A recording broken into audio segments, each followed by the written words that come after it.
Hi everyone, thank you for coming along this morning. Really appreciate you taking some time out of your day to listen to our project update and overview. We've got about half of our scheduled attendees on the call, so I'm just going to wait a minute or two just to let the remainder filter in, and then we'll get going.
Okay, I think that's just about us.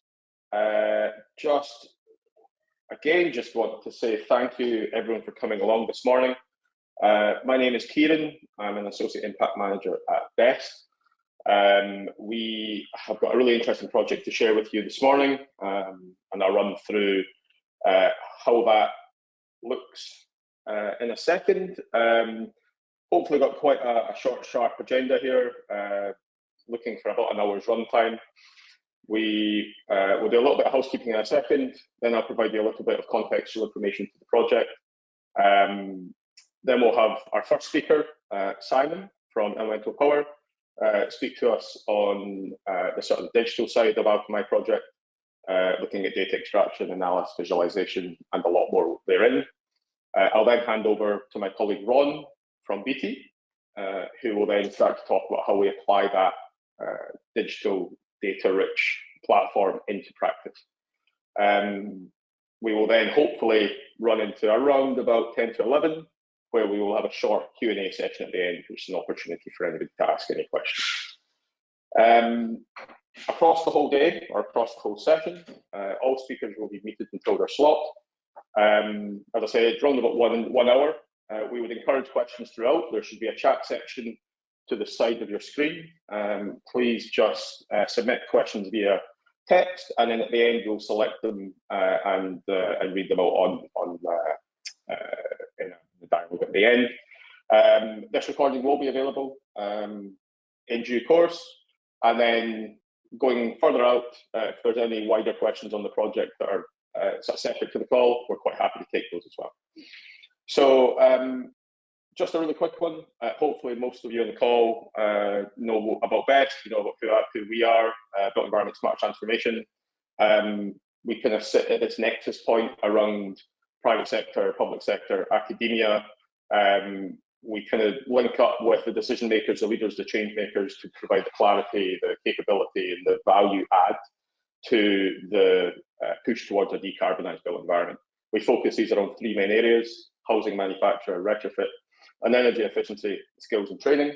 And it's that central retrofit and energy efficiency group that we're going to be focusing on in today's webinar. So why are we here? Well, really, hopefully everybody on the call has seen the climate strike before and is familiar. But we recognise that we are living in a climate emergency. We're living in a warming world, and that brings a number of dangers. But I think hopefully we're all on this call for a reason. We should all hopefully agree that we shouldn't decry our planet. This is an image from COP26, one of the protest marches, and it's always kind of stuck with me in a very colloquial sense. And I just think it's a really nice metaphor for what we need to achieve. There are a number of contextual frameworks, guides across local government in Scotland, national government across the UK, European-wide and international, from the Paris Agreement the UN's SDGs, and then building into things like net zero strategy and other sort of climate change documents closer to home, which provide the framework for us to address and for us to respond to. But really, we need to recognise that across all of these, our buildings are important. They are more important than most of us give them credit for. They shape the way that we live our lives. They are the places that we live, we work, we play, we cry, we eat, we sleep. But quite often we don't really think of them as the vessels that they are, and the way they perform, and the data they can give us about the way that we lead our lives. They are hugely energy intensive. They commit a huge portion of our CO2 equivalent emissions, and they generate a lot of waste in the process. They are leaky, they're largely poor performing, and as a society, we need to be looking at how we can reduce this and how we can improve on these efficiencies. So non-domestic buildings across the UK account for 17% of our total energy demand, which is a huge chunk. And especially when you consider that we have 2 million non-domestic buildings in the UK, that's a lot of work that we need to be doing. That 1.6 million figure to reduce the energy demand of those buildings doesn't mean that every building needs to be a case study, but it does mean that we need to be engaging with 1.6 million buildings over the coming 4, 5, 6, 7, 8 years to bring that energy demand down. We know that our buildings can perform better. We know that there are passive house buildings, there are InnovateUK buildings, there are ACB and LETI-led retrofit buildings. We know it can be done, but the majority of our buildings currently sit within a band of energy requirement, which is way beyond what we really can achieve and what we should be achieving. So we really need to be looking at how we can pull our buildings back towards that low energy in, flattening the curve of our energy demand. But really, who's responsible for this? I think really it's all of us. Anyone with a say in building asset portfolios, whether that's at local or national government, whether that's education institutions, whether it's other public sector asset owners or churches or charities, we've all got a part to play. But I recognise that the knowledge and the comfort in addressing the challenge can sometimes seem quite intense. There are a lot of limitations on, there might be some of you on the call today, on anyone who has got assets under their control, under their management that they need to be aware of. Really, we all recognise that time and money unfortunately make the world go round, and that there's a limited supply of both. If we're working in the public sector specifically, we recognise that there's also the accountability of people, public money, oversight from our democratic institutions. All of these things constrain how we spend our money, spend our time. And in addition to that, we need to recognise that there's a whole plethora of other stuff that always needs to be there, from staff costs, energy bills, keeping the lights on, maintaining continued building function. So all of this stuff that we want to do, there is limitations on what we can do. There is other limitations in terms of buildings. Rarely do you get two buildings that are the same, one to the next. Age, structure, some of them are listed, some of the conditions are different, materials, their value, both on emotional value to the communities or in financial value that they represent as assets. All of these things change. It makes it really difficult to engage with them. We recognise that all of these things contribute to an uncertainty. We don't know at the outset of projects usually if the approach that we take will be the correct one, because the learning usually doesn't happen from previous projects that we've worked on. There is a very real performance gap between what we design and what we realise, because there is often either a lack of suitable professionals to construct the building or a lack of knowledge and awareness to do it correctly.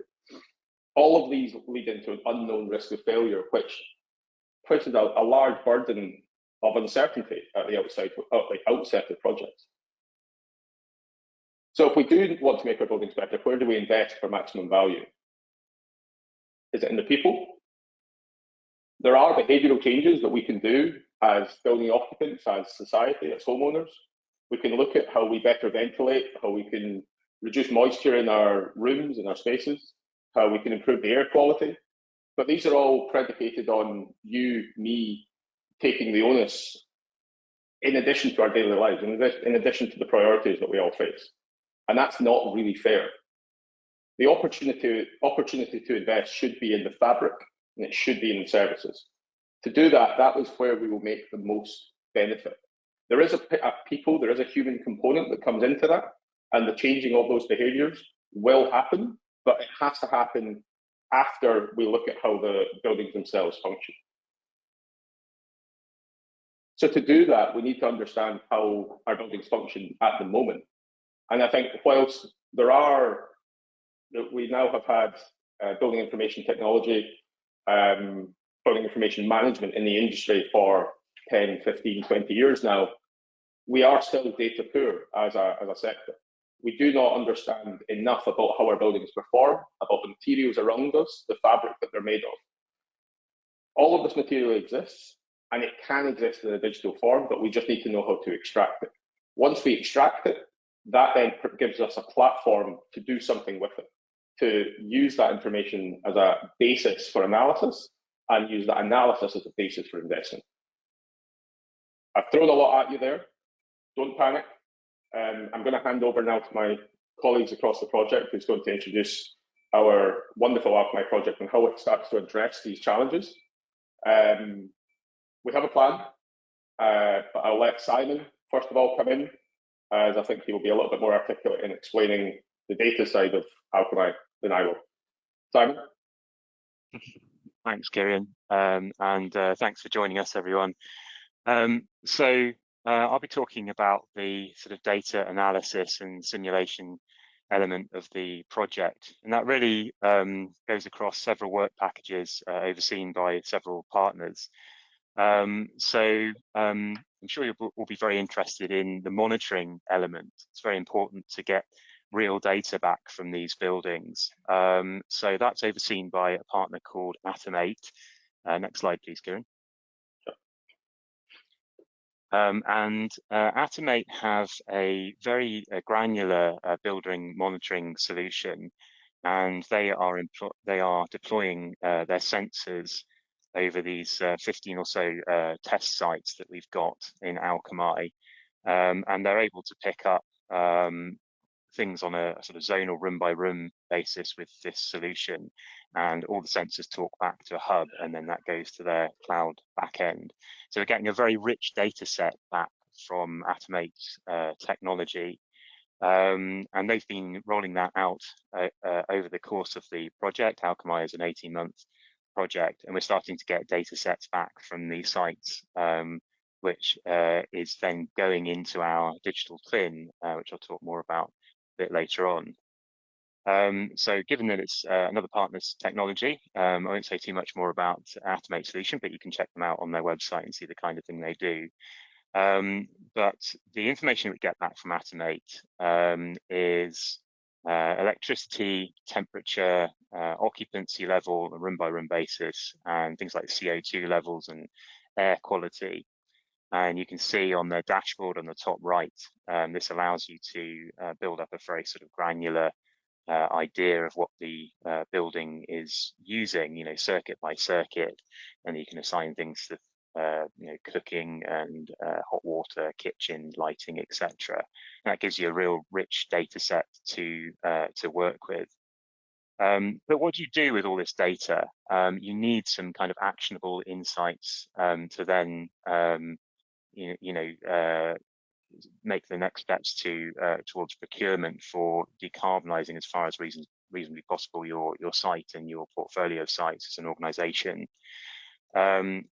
There's really a step before this, before you have the monitoring in place, where you want to begin that process. You want to begin the process of designing and going out and getting quotes, getting specification, and getting a sort of business case for combining all this equipment together and seeing what the kind of payback will be, what the ROI will be.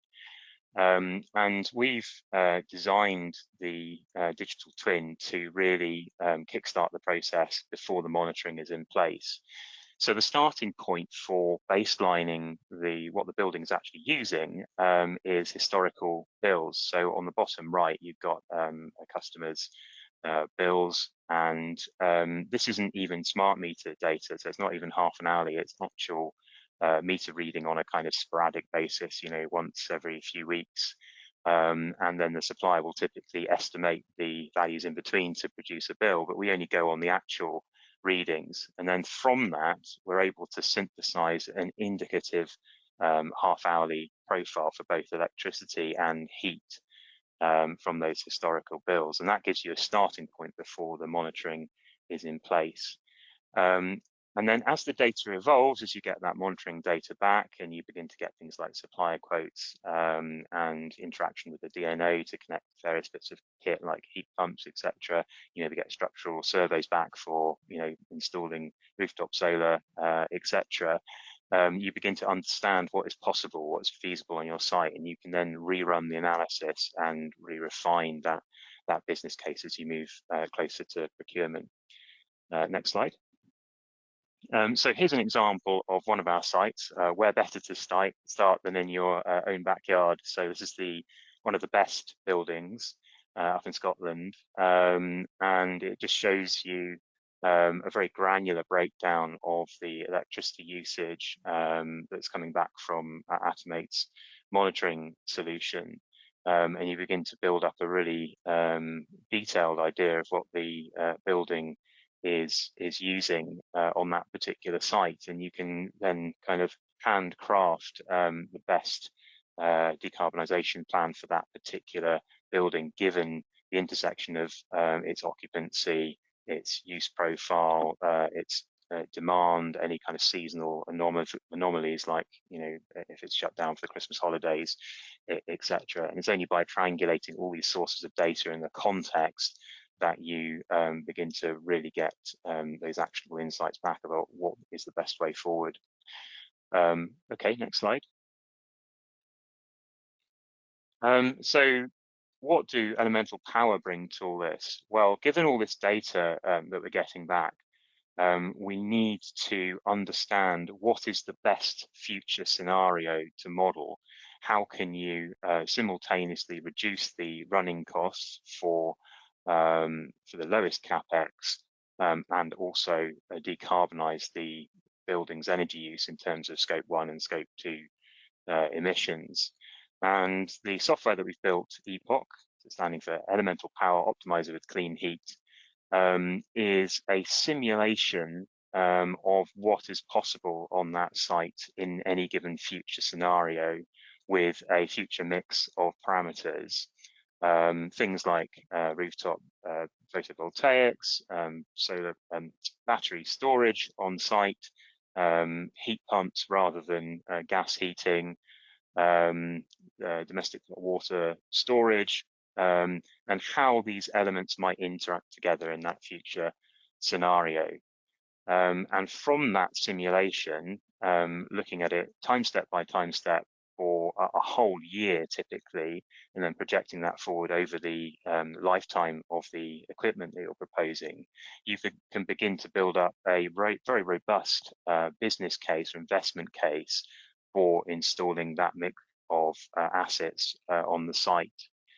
And that enables the site owner or the organisation across a portfolio of sites to take the best steps forward toward procurement, given where they are in the process, and perhaps even before monitoring has been installed.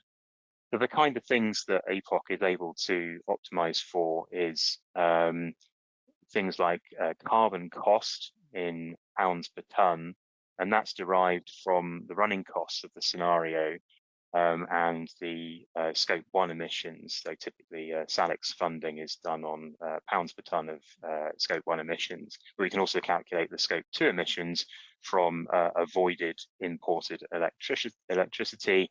And if you're using 100% renewable supplier, then you could argue that scope 2 emissions are zero from that, rather than just going by the grid generation mix. But it depends on your organisation's greenhouse gas emissions reporting policy. But we can get the data to then report that metric from the simulation. So next slide, please, Kieran.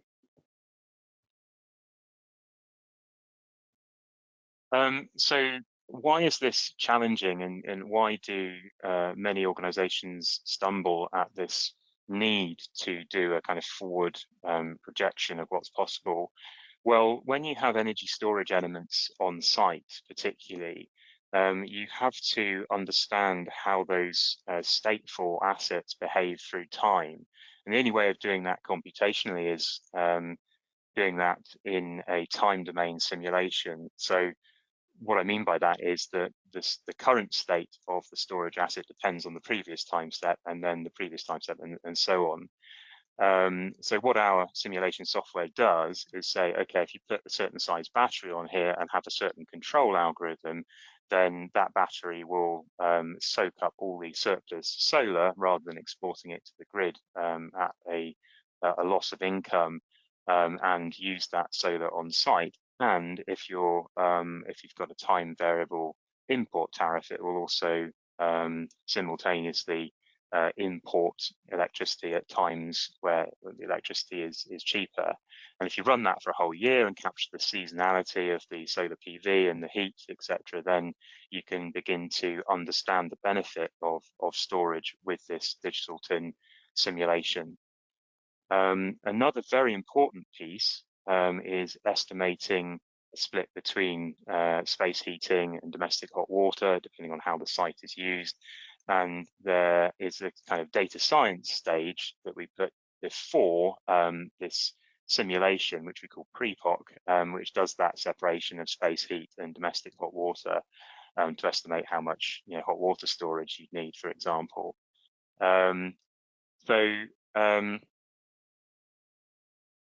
Also part of that pre-POC stage is looking at what fabric interventions that you can do to the building to reduce that baseline heat load that you then serve with heat pumps.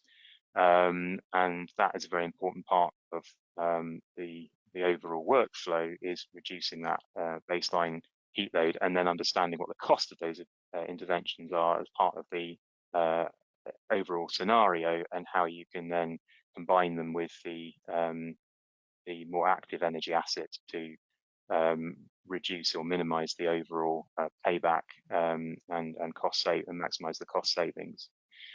Next slide, please. So we want actionable insights from all this simulation that we're doing, and we want to balance being able to say, well, this future scenario not only saves us money, but it also reduces carbon emissions as far as reasonably possible. So we're talking really about an optimization problem, and our software is able to do that. It's able to balance the objectives of carbon savings and cost savings, and even the payback horizon as well. So you see the objectives on the top right. You can combine these. And you get something called a Pareto front in optimization theory, where you've got some solutions that are called Pareto efficient, which means that you can not increase one of the objectives without being at the expense of the other or the others for those for that particular solution. So it's really down to the user what the trade-off is that they're chasing, whether it's more weighted in carbon emissions or more weighted in costs. But you can, rank these solutions within the software and say, okay, I want to drive for, cost savings and get the best cost saving solution. And then beyond that, what for that given cost saving is the best carbon savings. And then you can work back and look at the time step by time step simulation of that particular scenario, and then do forward analysis from that. So you can load all the energy flows time step by time step into a spreadsheet. So it's a really data-rich environment, not only of the data that exists on the site as a baseline, but the digital twin allows you to ask questions of, what would the data look like in future if I built out this infrastructure? And that is where you get the actionable insights from. Okay, I'm running quite short on time, so I'm going to skip forward to the next slide. Just say a little bit about RE24. Obviously, a very important part of the business case is making sure that you're paying as little as possible for your electricity that you do have to import in your future scenario. And RE24 provide PPA arrangements and supply arrangements for 100% renewable energy that's matched half hour by half hour with renewable generators. They're also providing one of the test sites through their contacts with Macmillan Business Park in Pontypool in Wales. So we put that data in for the future tariff into the digital twin as part of the overall scenario, which is, obviously a very important element of reducing the costs and the carbon emissions. Next slide. Yes, and then Holosphere, our kind of visually immersive element that they bring to it with their deep expertise in immersive graphics. They are drone scanning each site and using a mixture of photogrammetry and something called Gaussian splatting. They're able to produce a 3D model of each building, and then in any given future scenario, look at where the assets could be placed on that 3D model to see what they look like. And this is very useful, not only for kind of capturing the vision to various stakeholders, but also for people like planning authorities to see what the visual impact might be of those interventions. So we can then use the data that we've got from our digital twin to overlay that onto this beautiful 3D environment with like a kind of 2D heads-up display to show the impact of each scenario, and then kind of bringing it all together with the visual and pairing it with meaningful data. It's quite compelling because it allows all the stakeholders to sort of be drawn into the grand vision, and it's as close as as possible as you could get to the actual physical rollout of this kit. But doing it before it's actually rolled out obviously de-risks the process. So is there another slide from Holosphere? I believe there is.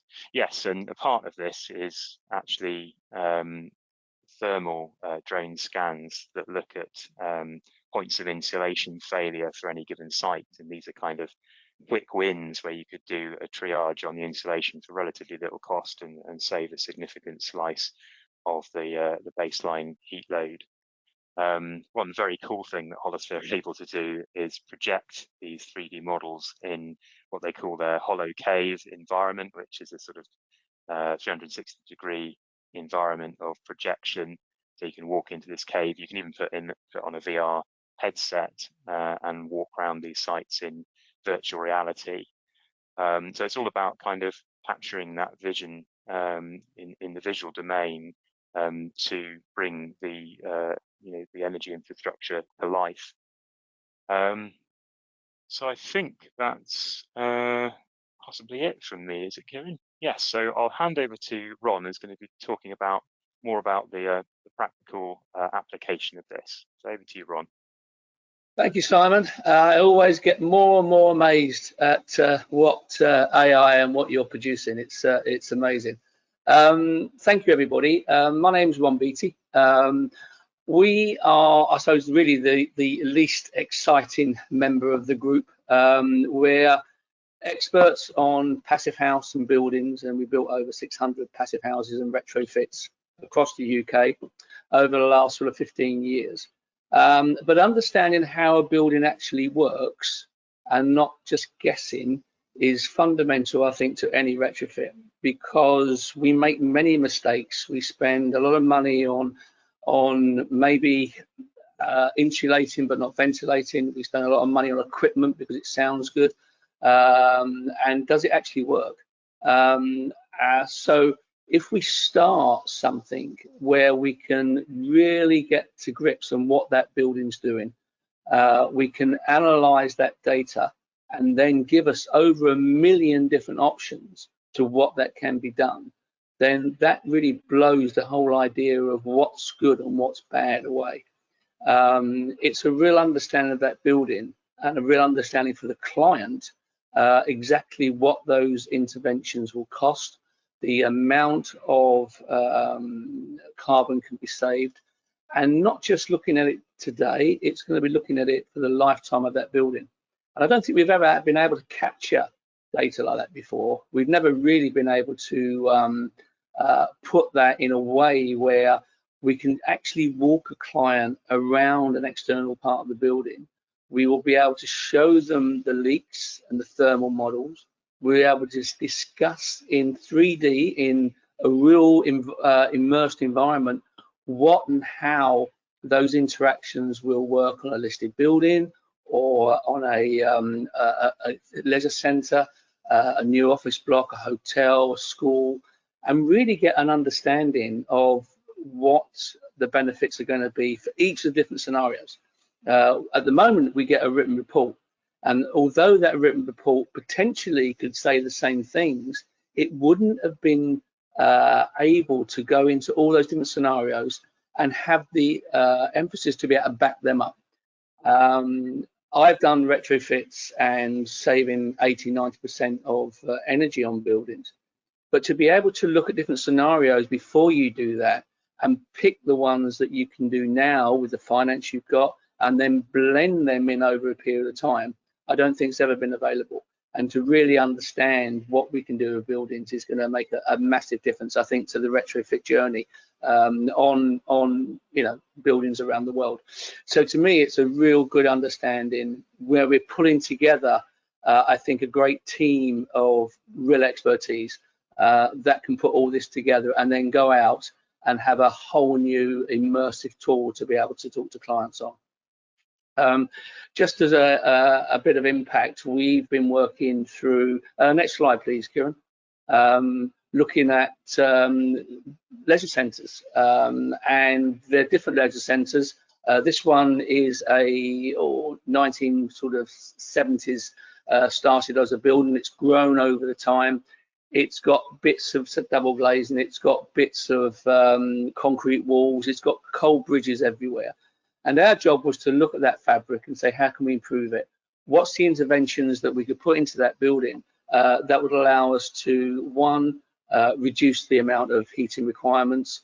And of course, when you're looking at very old buildings that are very leaky, the main things is about that air being transferred from internal the building externally. So you need to cut down on that and think about that air strategy. But then you've got to look at ventilation. How can we ventilate that properly? And so the things we look at is on these types of buildings, next slide please, Kieran, would be air tightness, double glazing, can we get more insulation, can we ventilate better? And that sort of scenario with the use of PVs, heat pumps, can be run through the epochs to actually find out if we reduce the energy consumption to start with, then we don't need as much other interventions like bigger heat pumps or solar, because we've already reduced the amount of heating requirements. In swimming pools, for instance, the biggest thing we need to do is to get more insulation around to reduce the humidity and ventilation. The less cold spots we've got will reduce the humidity will reduce the amount of ventilation we need, and then we can use heat recovery to actually recover that energy. Option one, for instance, if we used option one, we would basically be looking to reduce the energy consumption by about 23%. On option two here, which is our T-Cozy, where we take an existing building and we put a new building over the top, that's the Passive House ENERGIC standard. So that goes continually around the whole building. It's a lot more costly, but that will reduce the energy by up to 80%, 79.4%, which is a massive saving for the likes of a leisure centre. So all these options are going to be fed through with the solar panels, maximisation of the roof levels, the heat pumps, and be able to tell the client exactly what's the best process to happen. We will then be able to do a full, as you saw earlier, thermal image of that building. We'll be able to look at how we could work on certain areas of the building first, and then migrate through the building, perhaps to bring up a full T-Cozy by the end of its life, and rejuvenate that building. So I don't really believe that this option has been available for clients. I certainly haven't seen it where I've been able to talk to a client and actually walk them around the building, be outside your building, show you the leak, show you what can actually happen. and the reasons behind that, I think, is very, very exciting. And the next steps for us are really going to be how we work with clients to get exactly the outcomes they want. It's a learning. The AI will continually learn. What we teach it, it will learn more and more and more. What clients want, we can then target that to hotel owners, to schools, to the military. There is so many options that different buildings are used for different things by different people. And this new system will allow us to target that individually. So very exciting. Next slide, if I've got one, Kieran, I'm not sure. No, I haven't. So for me, it's bringing all this technology together under one hat. I think is the most exciting option. We are really in a stage where we can make really informed options for a client in the best retrofit ways and really give them a model that they will be able to use for planning. They will understand their building better. They'll be able to understand how they can extend that and move that forward, which again, has never been done before. So that's me. I'm going to pass back to Alan now. Are you going to be there? Who's going to take any questions, I believe. Thanks, Ron. Really appreciate that fly-through. That was really succinct and really articulate in your coverage. And it's really important to recognise how all of this fantastic information that we can extract from our buildings, how it really just comes back down to managing moisture. It comes down to managing the internal temperature. It's looking at how we're ventilating. It's looking at how we make these buildings healthier, easier to run, easier to heat, and ultimately contributing to better quality of life for those within it. I think at this stage we're a little bit early on time, but I don't have access to the questions chat here, but my colleague Alan does. Alan, is there any questions from the chat you would like to share with the group? Yes, please. So a few here. I think the first one I can answer quite easily. I'm the project manager on ALCHEMAI, so it's asking about the timelines for the project. So it's an 18-month project and we're 14 months in, and so we're due to finish at the end of October. So we're at a really exciting time of the project that the outputs are coming to fruition and moving towards that exploitation and commercial stage of the project. Another one here about decarbonisation, probably, Simon, you could maybe come in here. You mentioned decarbonisation, payback horizons, costs, etc. For an estate owner, what would they receive? What would it look like?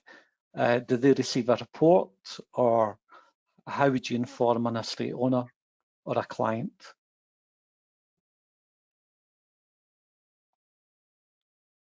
I think Simon's muted.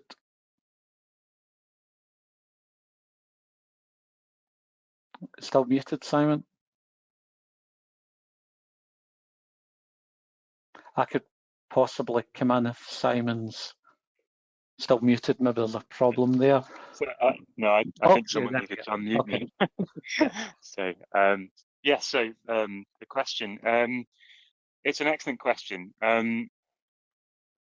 What the simulation does is able to give you the energy flows for the site, what the baseline scenario is and what the future scenario is. And that enables, that's the kind of starting point for your operational emissions against, a baseline. So one minus the other gives you the difference, right? And there has to be some benefit. So you want the savings to be positive. Now, the way that you then calculate that for the lifetime is fraught with challenge, because every organization will have a different kind of reporting policy that they want to apply to that.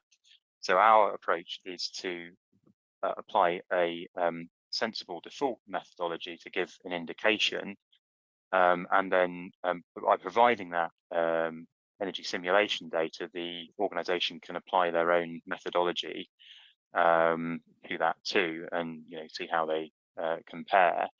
But in terms of payback horizon, it is simply saying, well, on a cash basis, here is the capex for that scenario. So how much a heat pump costs per, kilowatt thermal of installed capacity, what the domestic hot water cylinder, if you're looking at that, the amount of roof mount PV panels per kilowatt peak, and scale that with capacity and add the fixed costs onto that. You get a certain amount of capex for that scenario. And then if you're saving money each year, you simply say, well, how long is it going to take me to pay back that capex? And there's a broad indication of what the payback horizon is, but you can apply things like net present value and inflation to the prices and all kinds of things depending on what assumptions you want to take. But going into that is the simulation, and that's the difficult part to do. Yep, that's great, Simon. That was a really robust response. It gives people a really good understanding. Ron, I think this one's probably for you. Can you expand on how you're examining and refining the commercial offering with more clients to ensure the project is responding to our needs? Yeah, of course. I think, at this stage, we're looking at different building types. So we've done a good cross-section of office, grade 2 listed buildings and leisure centres. So we've started off a very good blend of buildings, looking at how we can use ALCHEMAI in each of those scenarios. What we're going to be doing now is looking at more sectors, so schools, hotel sectors, how they differ, how the schools will be used. Of course, we've closed it down in the summer, so we've got buildings that are not going to be used through those periods of time. Then we get very much different usage during the day, so we'll have kids come back in with just come back from running and doing sports, and so the carbon dioxide goes up, there's more sweat in those buildings, how the ventilation works. There's a lot more different scenarios on different types of building sectors. We're going to be pushing out to our clients across the UK, looking at all different types of scenarios. It's an exciting option because I don't think a lot of these sectors where government is looking at funding retrofit in the future, certainly on things like schools and leisure centres and lots of things, how we can greatly reduce the running costs. I think that this tool will allow to really give them an informed understanding. And just thanks, Ron, and just added to that, probably complements what you've just said there, or you can expand on this as well. And how is this different in terms of, we hear about other sort of data projects, but how do you see this being different, ALCHEMAI, in terms of? Okay, so I think what we're doing here as a team, I think when we look at other reporting methodologies, they are built by, I think, good understanding of the building, good technology, but they don't allow you to immerse that in the digital twin and run it through the process first. They also don't allow you to have a model that is thermal modeled, which you can then take the client on the journey with you.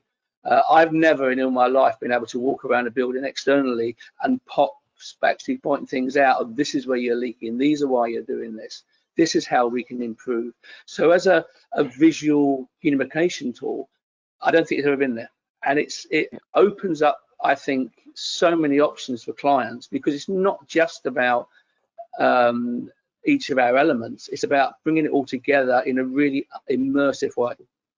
Yeah, very complementary in terms of data visualization. Incredible. Numbers, yeah. So that's great.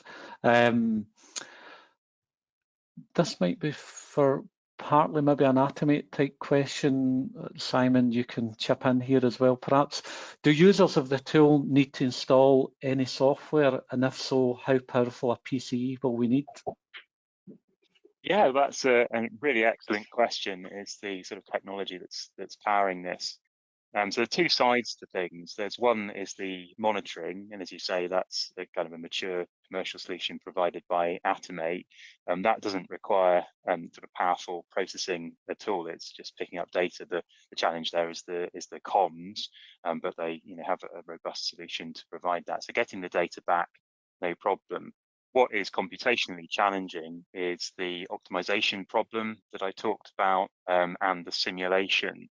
So to overcome that, what Elemental Power have done is combine very performant simulations. So the code is very performant to run one simulation of a future scenario. It's very lean the way we do that, and that allows us to run many simulations very, very quickly. And that opens the door to the optimization layer, where you can it makes it easier and quicker to optimize a very complex search space. So the question from the user is about how much is this going to cost the customer, because we're running that as software as a service. Then they get access to the tool. They get like a login, and they can run as many simulations as they need to, and just pay a monthly subscription. We haven't worked out a full kind of pricing strategy, but we envisage that an organization would pay for an organizational license if they had a big portfolio of sites. They wanted to optimize the whole portfolio. But if it was a kind of single site organization, then they'd pay a much lower rate for just supporting one site, and it would be attractive pricing for things like third sector organizations, local authorities, and so on. We wouldn't price ourselves out of the market because we'd have no customers. But hopefully that's a reasonably broad answer to what the question was about. I think, Alan, if I can just come in, I think that this is the exciting part about AI and simulation and all the things we're doing, is it's the future. We are starting this now on a journey that is going to grow and as you say, be lean and be able to learn itself. And we're only just at the start of that. That's the key with AI. We're all seeing it across our daily life. ChatGPT and all of these things are going to change the way we work, whether we like it or not. This is the future, and it's a great time to be involved in such a great project to be able to allow that to go forward. Yeah, totally. Yeah, and it is that whole challenge about how do you retrofit at scale, and the only way we can do it is projects like this and AI. Okay, another question. What's your approach dealing with healthcare facilities, and if have previous retrofitting works in healthcare? I think the question is, have we been involved in retrofitting works in healthcare built environment? Ron, I think you have. No, I mean, shall I answer that? Yeah, I mean, we're looking at every building, and every building is different, and that's the key to, I think, any retrofit strategy. Healthcare is a difficult one as far as the higher temperatures, as there's a more so prone for infection to be spread, and all those things need to be thought about. Passive house, where we start our thinking, is looking at how, of course, you reduce the amount of air leakage, and so you control the environment, you can ventilate environment. And many hospitals across Europe now are all built to passive house standard, because it does greatly reduce the amount of transmission of bugs, because the air is being moved around and excreted out of the building far more efficiently. So I think that the healthcare market is a big one for us. The amount of buildings need to be retrofitted is huge. Of course, the government's purse is small, but I think this will give the each individual carer authority a real understanding of how their buildings work. And when we can go and drone a hospital with all the different buildings that have grown over that time, and that's something we know around, same as schools or leisure centres. They were starting being built in the 70s, they've grown and grown and grown and been added on. There's so many different aspects to that that we can bring together in one model, which is going to be very exciting. Yeah, excellent. And I suppose, I don't know, the other part maybe behind this question is along the lines of decant as well. I'd imagine it's a particular acute problem, in terms of healthcare, if there's a decant type situation.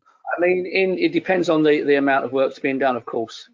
Our T-codes, for instance, we work externally completely with the building. We don't decant, but there's always, when you're building around people, there's always an issue.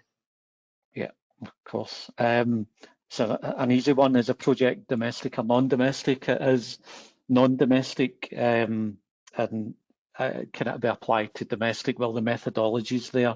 So as much as the focus in this particular project is non-domestic, funded by UKRI, Net Zero Heat Fund, yeah, it could easily be used in terms of domestic, in terms of that methodology. Alan, could I just possibly come in on that Yeah, one? please. On domestic, we've sort of approached it in kind of reverse order of challenge, because the non-domestic space is a lot more, use a big word, heterogeneous. In it changes a lot depending on the building type and the sector and so on.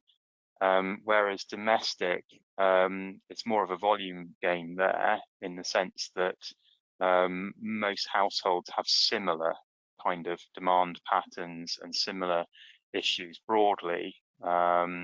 So really, and you have to, from a commercial standpoint, you have to produce something that is easy to use and accessible, even more so than, a non-energy expert professional who is a facilities manager managing a non-domestic building. The householder needs extra help in using any tool, and also is going to be prepared to pay much less for it.